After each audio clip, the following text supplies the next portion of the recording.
Hey, it's summer-like weather out the door this morning.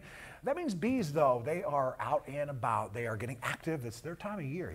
Yeah, and we get worried about it, but bees are our friends, and they're not something we should actually fear. So Megan Solinsky, she's suited up, and she joins us live this morning from the honey bee hive, or at least as close as she can get to it this morning safely, with more on how helpful bees are and how not to get stung. Good morning, Megan. Good morning. Well, Mark, Tracy, I spoke with beekeeper Frederick Dunn, and I'm actually at his bee sanctuary this morning, and he hooked me up with this sweet suit, but don't worry, you don't need a suit like this one to stay safe this summer.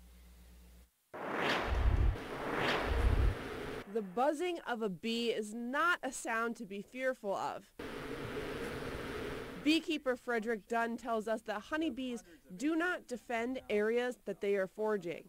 The most approachable time for honeybees is to get up to them when they're on flowers and they're getting nectar, they're being satisfied, and all they want to do is pull those resources from the flowers, transfer them to other flowers in some cases. Pollen is the most important part for that.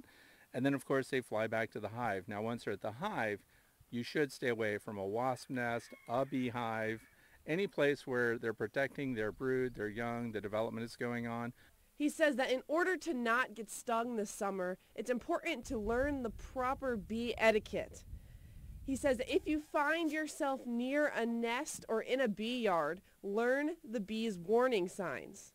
And when people are too close to the hive, you might have a bee fly and bounce off of you.